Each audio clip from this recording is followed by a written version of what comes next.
Benvinguts, benvingudes, ciutadans, ciutadanes, a aquesta experiència tan interessant i engrescadora, que avui ja és el segon dia, si no vaig equivocat, que porta aquest títol tan bonic de Fent veïnatge, mercat de proximitat i de conversa. Una experiència organitzada pel Consorci de Benestar Social de la Garrotxa, l'Ajuntament d'Olot i que hi col·labora també la Universitat de Girona. No sé si ho sentiu perquè hi ha una miqueta de soroll, ja ens acostarem, i que es tracta d'una experiència que ja en aquests moments, diríem, ha traspassat les fronteres de la ciutat, que se'n parla més enllà d'Olot, a diversos llocs de Catalunya, perquè d'alguna manera han posat en escena i han pensat un format de conversa, de diàleg, com veieu, molt original, diferent al que estem acostumats, el conferenciant, el públic, un cadafalc, unes cadires a un altre nivell, que aquí el que busca justament és tot el contrari. Llegia algunes de les paraules que il·lustren, diríem, aquesta experiència, i diu: fem veïnatge Olot, regalem conversa. A mi em venia al cap, fem també ciutadania, no? Perquè la idea d'ocupar l'espai públic per dialogar, per parlar... No sé si ho pots tirar una mica cap allà, perquè s'acopla. Deia ocupar l'espai públic per dialogar, parlar, intercanviar, no deixa de ser un exercici de reapropiació perquè l'espai públic no sigui només un espai de trànsit o un espai de consum, on anem a prendre un cafè, on anem a fer un te, sinó també un espai de diàleg i de conversa. I en aquest sentit ens aproxima una miqueta a l'idea de l'àgora grega, aquest espai on els ciutadans parlaven, es manifestaven, intercanviaven, votaven, etc. En tot cas, sense més preàmbuls, la conversa que fem avui i en aquest moment, en aquest lloc, va a càrrec de Josep Maria Esquirol. Ara li comentava que per mi presentar Josep Maria Esquirol em fa una il·lusió especial, entre altres coses perquè l'havíem portat ja fa un temps i d'esga a partir de la presentació d'un llibre que havia escrit, El respirar dels dies, i que realment il·lustrava i era molt suggerent amb les coses que ens plantejava. Fent una presentació ràpida, ell és filòsof, professor a la Universitat de Barcelona. Els seus camps d'estudi principal és el pensament polític i la filosofia contemporània. De la seva obra destaca sobretot l'elaboració d'un discurs amb un llenguatge molt proper a l'experiència de les persones, dels col·lectius. Els darrers anys ha fet una proposta ètica i de vida filosòfica centrada en la idea del respecte i la mirada atenta, precisa, reposada, una reflexió sobre l'experiència del temps. El seu esforç més recent està dedicat a construir el que en podríem dir una filosofia de la proximitat, treball que de moment s'ha materialitzat en un llibre anomenat La resistència íntima i que de fet és del que ens vindrà a parlar. Jo si hagués de presentar amb 3 o 4 paraules que són les que em quedo i les que a mi em serveixen per identificar-lo, diria: es tracta d'un filòsof, d'un savi, tranquil, reposat, que amb la seva veu i el seu pensament ens convida a enfilar una vida tranquil·la i serena, malgrat els temps convulsos que vivim. Seguint la dinàmica dels altres espais, ara en Josep Maria començarà fent una petita presentació i un petit emmarcament, i agrairíem sobretot que després agafeu la paraula, perquè la paraula, naturalment, és també vostra i es tracta que aquí fem un diàleg. Bé, doncs, molt bona tarda a tothom. Moltes gràcies per la invitació que se m'ha fet, també per la presentació. La idea és aquesta, que jo faci una petita introducció i després pugui mirar d'establir un diàleg amb tots vostès, amb tots vosaltres. En principi, es parla, ara mateix s'ha utilitzat la paraula, es parla de la filosofia I de vegades quan es parla de la filosofia sembla això com una cosa molt acadèmica, fins i tot enrevessada o una mica massa enrevessada, però en realitat això que s'anomena la filosofia és una cosa en la qual tots estem. No és una especialitat del saber, no és una ciència, no és un coneixement especialitzat. Per què? Doncs perquè filosofia vol dir el fet de pensar, I el que succeeix és que tothom pensa, més bé o més malament tothom pensa. De fet, s'hauria de dir, es diu filosofia i per tant el verb seria filosofar.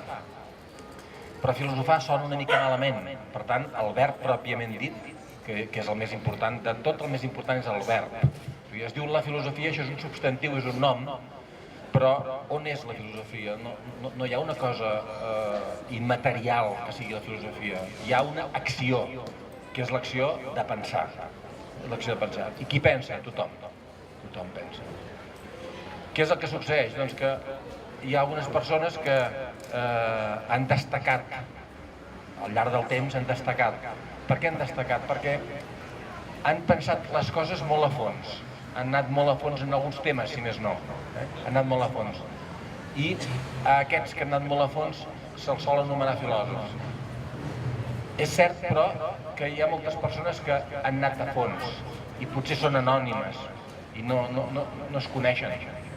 Hi ha gent que és molt sàvia i que passa desapercebuda, i gent que n'és poc de sàvia i que tota l'estona està parlant, potser com jo mateix.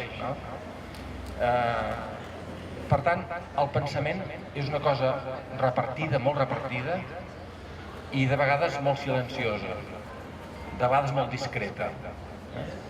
Sí que és cert que de tant en tant en algun lloc universitari o en una llibreria pots trobar un bon llibre, però no és molt usual. Hi ha molts llibres, hi ha molta gent que parla, però gent que hagi pensat a fons no gaire, no n'hi ha gaire. Què és el que està passant avui en dia? El que està passant avui en dia és que hi ha una proliferació d'un llenguatge cada vegada no més complicat, sinó més tècnic. I de vegades sembla que per pensar s'hagi d'utilitzar una terminologia, unes paraules que només alguns saben. Però, en veritat, això tampoc és així. Per què? Perquè hi ha gent que ha pensat molt a fons amb el llenguatge més normal, amb el llenguatge més col·loquial. És a dir que per pensar molt a fons no cal tenir conceptes molt abstractes, no cal tenir un coneixement molt especialitzat, cal altra cosa. Un dels camins, no dic pas que sigui l'únic, però un dels camins per pensar és el que podríem anomenar doncs la proximitat. És a dir, l'atenció que podem prestar a allò que tenim més a la vora i que de vegades passa desapercebut. És una cosa curiosa que hi ha moltes coses que són evidents, són òbvies, són molt clares, però que per diversos motius ens passen desapercebudes aquestes coses. I la gràcia està en prestar-hi atenció. Quan s'hi presta atenció, te n'adones de coses, d'aspectes i de l'existència de fils que es poden resseguir i que et poden portar a llocs molt macos, molt bells en ve alta. Per tant, per pensar, un dels camins possibles és el que podríem anomenar el camí de la proximitat, el camí de les coses que ens són més properes, que que són coses o que són circumstàncies, que són esdeveniments, pot ser la presència d'algú, pot ser l'experiència del pas del temps, pot ser l'experiència del que significa viure a casa, del que significa tornar a casa, pot ser l'atenció prestada al que significa la companyonia o l'amistat. I això, quan ho enfoques, quan ho agafes com un lloc privilegiat per rumiar, per reflexionar, esdevé un bon vehicle per anar més enllà. De manera que filosofia de la proximitat seria justament això, una cosa ben senzilla, molt senzilla, molt senzilla aparentment, i en certa mesura òbvia, de manera que els últims anys jo em guanyo la vida donant classes a la universitat i l'únic que faig és dir obvietats. O sigui, m'he acostumat a dir obvietats, però com que gairebé no les diu ningú, doncs això passa per ser molt original, perquè hi ha molta gent que està explicant coses cada vegada més rares, amb un llenguatge cada vegada més academicista, publicant coses en revistes d'investigació, que la gent es pensa que perquè es publica una cosa en una revista d'investigació allò és valuós, però això no és així. O sigui, quan és més jove t'ho creus, però després, quan van passant els anys, ja te n'adones que la fondària i la riquesa no necessàriament ve donada perquè una cosa sigui publicada. Aquesta atenció al senzill, per exemple, fa que els estudiants universitaris els sorprengui quan els hi poses com a exemple que imaginin, els dic a alguna de les primeres classes, vosaltres què us penseu que significa? Com us penseu que està definida la paraula verd en el diccionari? La paraula verd, l'adjectiu verd. I d'entrada la gent pensa, verd és una cosa molt senzilla, perquè hem de pensar en el verd? És millor pensar, no sé, amb l'ésser, no amb la substància. Però el que succeeix és que si una persona no és capaç d'apreciar què significa verd, mai podrà tampoc arribar a entendre què significa substància o què significa ésser. Cal començar pel senzill per poder arribar al més abstracte. Doncs resulta que si mireu el diccionari la paraula verd, us trobeu que la primera excepció, la primera, és del color de l'herba tendra. Del color de l'herba tendra. Això no és poesia, això és la primera definició de diccionari. Del color de l'herba tendra. No és cap metàfora tampoc, simplement és la senzillesa del llenguatge col·loquial, que fa que una paraula com verd es defineixi molt sensatament indicant amb el dit allò que tens a prop. Ara cada any hi ha menys d'herba, però tot i que n'hi ha menys, n'hi ha. O sigui, aquí mateix veus arbres i veus herba. I per tant, a la pregunta, què és verd? La resposta és allò d'allí. És una definició que indica amb el dit una cosa que tens a prop. No és una definició poc precisa, no és una definició poc científica, és la millor i més rigorosa de les definicions. No n'hi ha cap de millor que aquesta. Doncs bé, la idea és una mica que per pensar ens cal avui, sobretot, sempre, però avui més que mai. Per què avui més que mai? Perquè vivim en un món cada vegada més abstracte, en un món cada vegada més artificiós, en un món on cada vegada el llenguatge és més tècnic i per tant la urgència de tornar a l'elemental és també més notòria.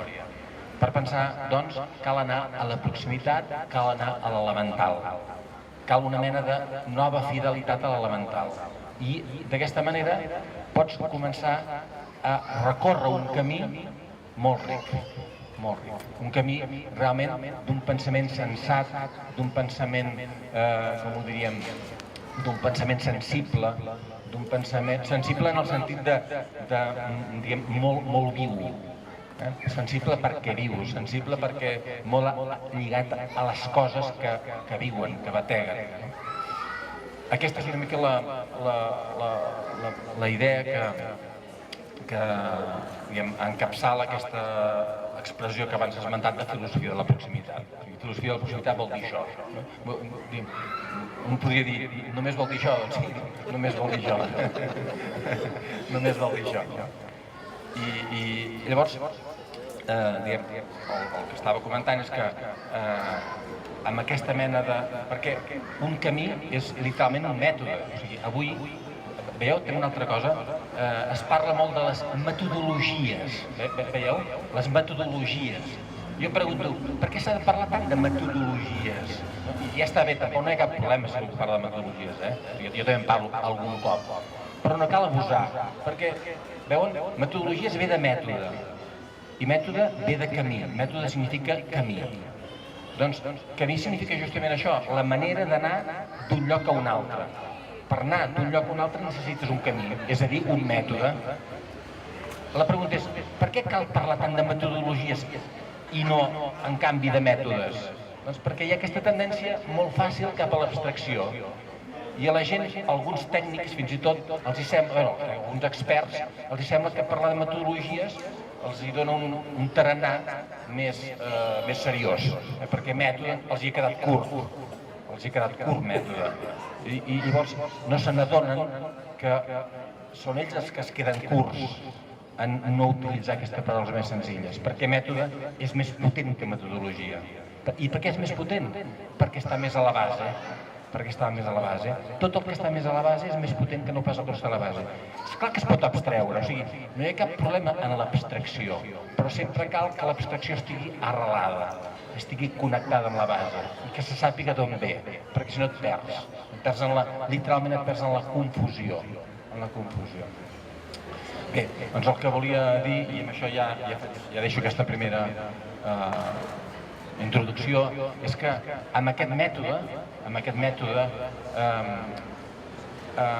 et pots fixar, amb allò que deia abans, en coses com la casa, et pots fixar en coses com l'amistat, o pots anar a temes una mica més, diguem-ho així, una mica més difícils, propers, però difícils, com el temps, què significa el temps, no en un sentit ja teorètic, sinó quina és l'experiència del temps i per tant descriure l'experiència del temps, o pots anar, com deia també, a l'experiència del que significa habitar, de què significa casa, de què significa lloc, de què significa finestra, de què significa casar en el sentit d'ajuntar, què significa ajuntament, perquè un poble és un ajuntament, és literalment un ajuntament. Parlem de l'Ajuntament com una casa, la casa consistorial. Però veieu què significa ajuntament? L'ajuntament ve, òbviament, d'ajuntar. Llavors, la idea plàstica és que l'Ajuntament és la casa que ajunta les altres cases. Ajunta. O sigui, què és un poble? Literalment, un poble és un ajuntament. És una reunió, és un enllaçament. Aquesta és la idea. Llavors, te n'adones que amb aquest mètode, amb aquest camí, pots pensar en política, o pots pensar coses polítiques, o pots pensar temes polítics, pots pensar temes antropològics, o pots pensar fins i tot temes metafísics, que tot i sent metafísics comencen per la proximitat. Aquesta és una mica la idea. I amb això jo vaig dir, dono per acabar aquesta primera intervenció inicial, a veure si hi ha preguntes.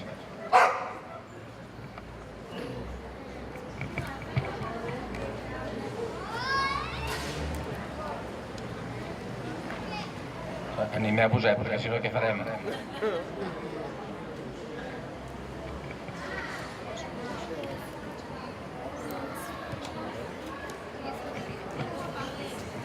quan ens hem perdut?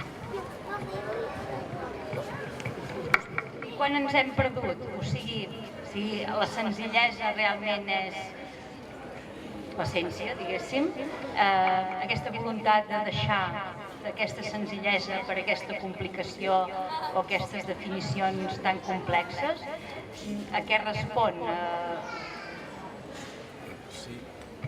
A veure, la idea aquesta